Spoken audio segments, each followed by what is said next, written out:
Ciao a tutti ragazzi e benvenuti in questo nuovo video. Come avrete già letto sicuramente nel titolo, oggi partiamo per una nuova avventura, con destinazione Parigi. Abbiamo deciso di sfruttare la nuova tratta Milano Centrale Parigi con partenza alle 6:25 da Milano e arrivo a Parigi a Gare de Lyon alle 13:23. I vantaggi rispetto all'aereo sono la libertà di peso e dimensione dei bagagli e l'arrivo in centro città, mentre gli aspetti negativi sono le quasi 7 ore di viaggio. Sul treno abbiamo a disposizione wifi gratuito ma di scarsissima velocità e servizio bar.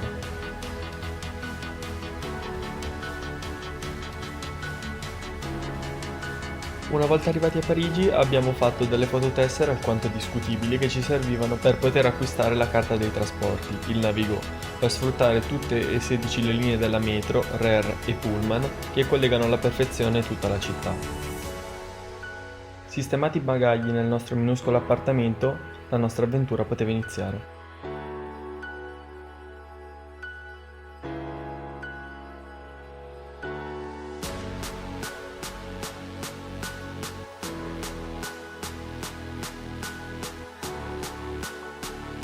La nostra casa fa schifo, è vero. Comunque sia, la casa non fa schifo, ma è molto piccola. Ma questo lo vedrete in un episodio dedicato. E adesso ci dirigiamo verso la prima location della giornata, il Palazzo Reale.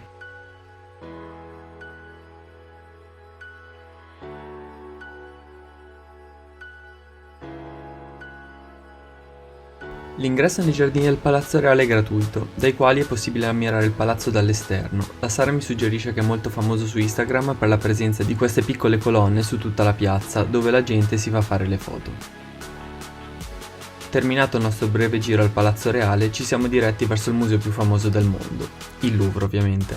Lungo il tragitto ne abbiamo approfittato per attraversare uno dei famosi passage, la Galerie Vivienne, che collegava in passato due strade parallele, però con l'ammodernamento della città ne sono rimasti davvero molto pochi.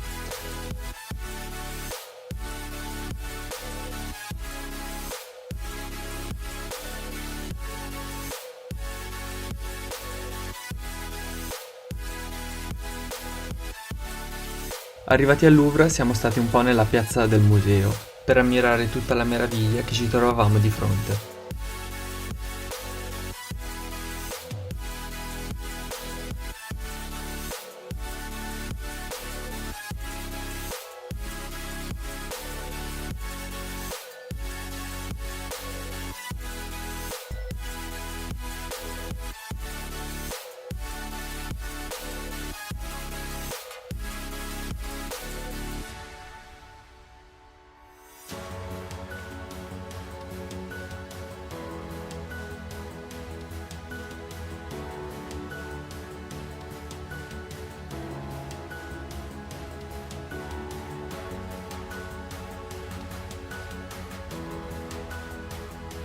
Di fronte al Louvre si trova l'Arc du Triomphe du Carrousel, che da me sembra detto in dialetto lombardo, ma passiamo oltre.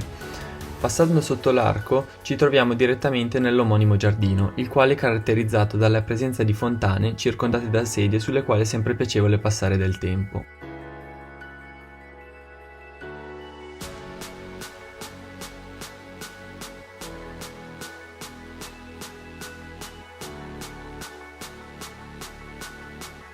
Percorso tutto il giardino abbiamo visto in lontananza il simbolo di Parigi, la Tour Eiffel. Mi era sembrata molto vicina, allora ho proposto di raggiungerla a piedi, ma era solo prospettiva. L'abbiamo raggiunta dopo ben un'ora di cammino, ma devo dire che ne basta proprio la pena. Ha superato decisamente le aspettative, è davvero imponente e maestosa.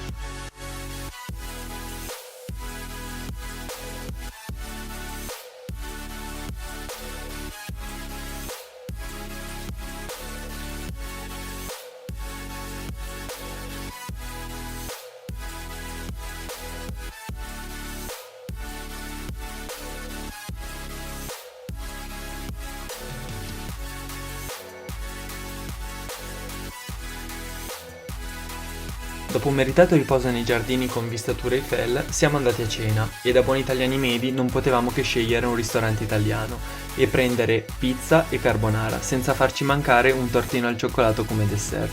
Vabbè, scherzi a parte, abbiamo scelto il ristorante con cucina senza glutine più vicino a noi. Celiaci all'ascolto, state pronti perché farò un video dedicato su dove e cosa mangiare senza glutine a Parigi. Dopo cena siamo tornati ad ammirare la splendida Tour Eiffel illuminata, la quale a partire dalle 22 per i primi 5 minuti di ogni ora inizia a sbrilluccicare, fino all'1 di notte.